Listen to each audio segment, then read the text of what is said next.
Marzio Toniolo works as a primary school teacher in the small, quiet, northern Italian town of San Fiorano.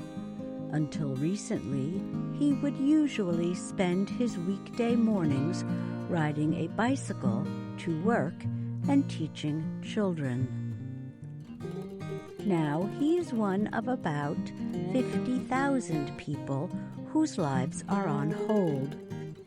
They have been placed under quarantine as Italy tries to contain Europe's worst outbreak of coronavirus. Italian officials say Lombardy and Veneto, two areas in the country's north, have the largest number of cases. Many businesses are closed, and people speak to each other from a safe distance. Marzio Toniolo says he has trouble explaining the situation to his grandfather. We told my grandpa 100 times that the bar is not open because of the Spanish flu, to make him understand, Toniolo said. He is very angry and very old, he added. Toniolo was speaking about the deadly disease that killed millions of people after World War I. San Fiorano is only about 70 kilometers from Italy's financial capital, Milan. But the town has effectively been closed off from the outside world. Italian officials have reported that San Fiorano and 9 neighboring towns were the epicenter of the coronavirus outbreak. Toniolo lives with his grandparents, who are both in their 80s, his wife, Chiara Zudas, and their 2-year-old daughter. We can take walks, we can walk our dogs, we can ride bikes, but the authorities have suggested that we should avoid contact with other people, he said. Police put up barriers at the entrance of the town. Anyone who tries to escape faces up to 3 months in prison or a fine of up to $220. Like her husband, Zudas is a primary school teacher. She has created a WhatsApp messaging group to keep in contact with her students. Even if they are very young, I understood that they needed to hear from us, and we needed to hear from them.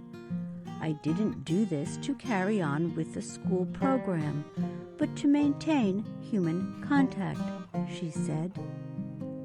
Next Wednesday, I am going to do an English exam via WhatsApp, she added.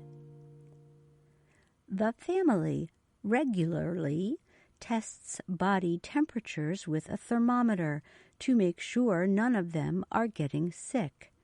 They and other families are counting down the days to when the 2-week quarantine ends. We know that we may be infected and that we may already have contracted the coronavirus, said Toniolo, adding that they were watching television stations to stay informed of what was happening. Let's hope everything will be fine. I have friends who have contracted the coronavirus these days, but they already feel better, he said. They told me not to worry. I'm Susan Shand.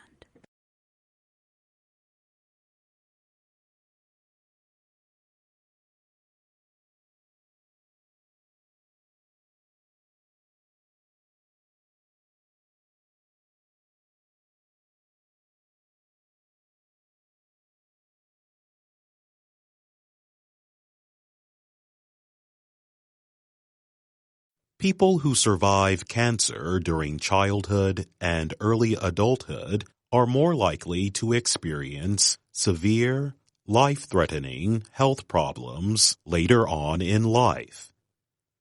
In fact, many of the survivors die before other people the same age.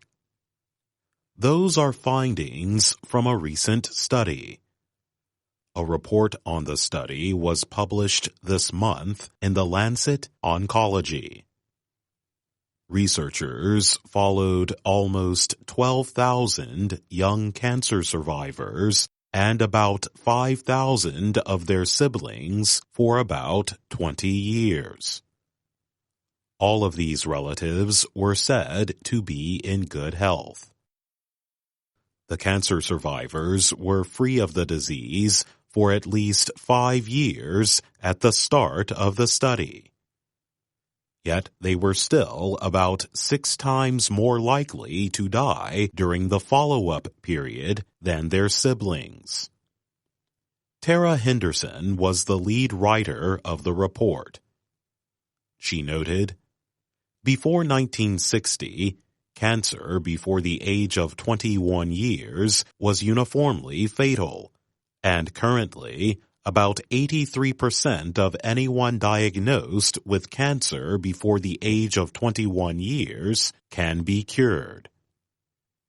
Henderson is Director of Cancer Survivorship at the University of Chicago's Comprehensive Cancer Center.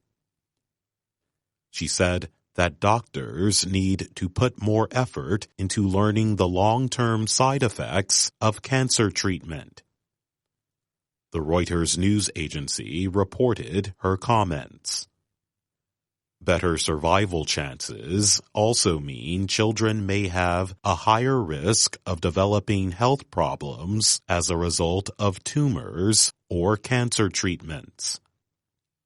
The problems include heart disease, old cancers returning, or possible new cancers.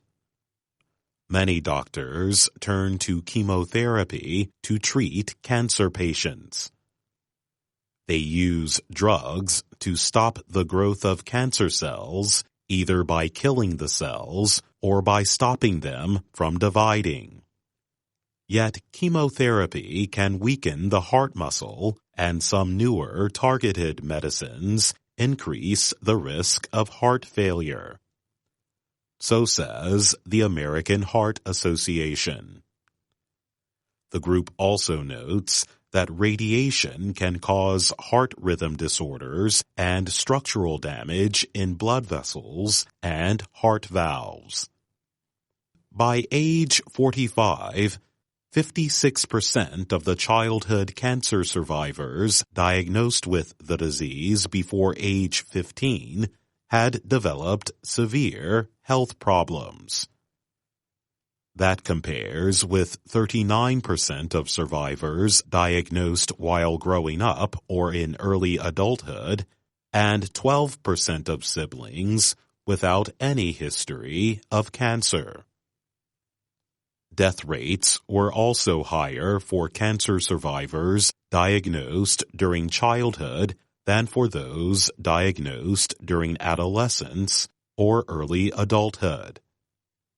However, survivors of childhood cancer were less likely to die from returning tumors than survivors who were diagnosed a little later. Researchers followed people diagnosed with cancer between 1970 and 1999.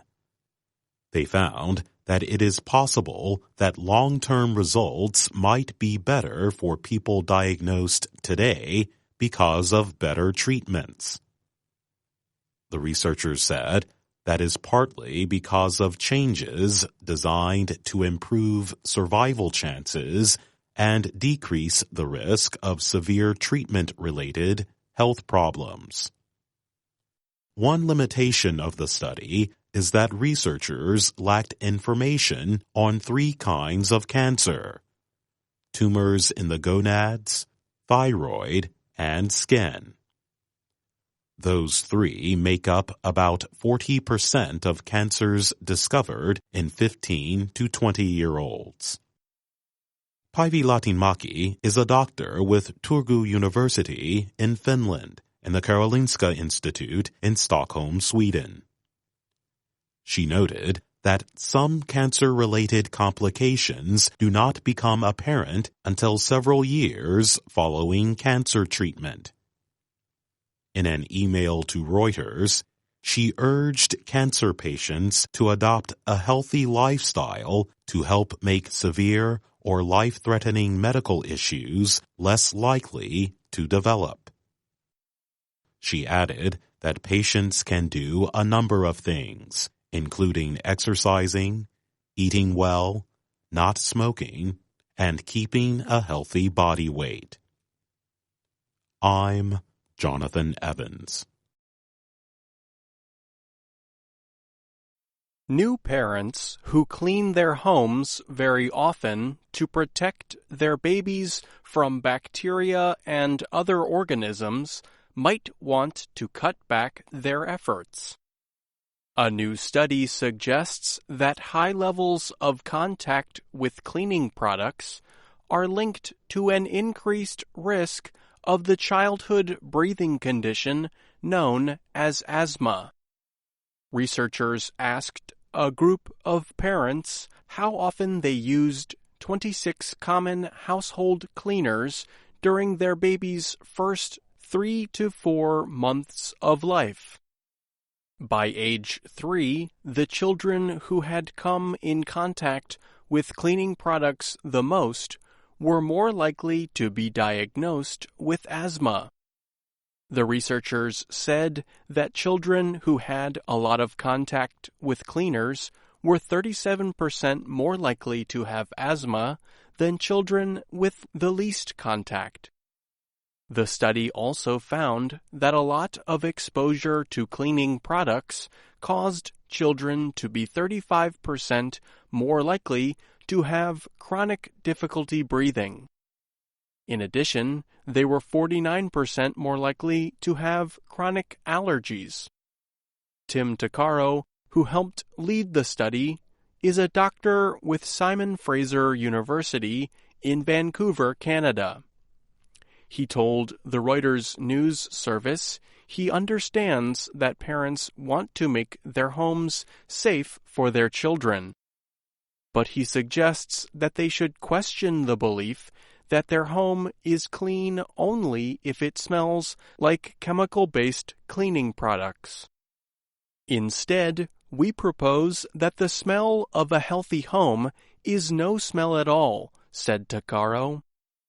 Tuccaro said parents should read labels and look for products that are free of substances like chemical colors and smells.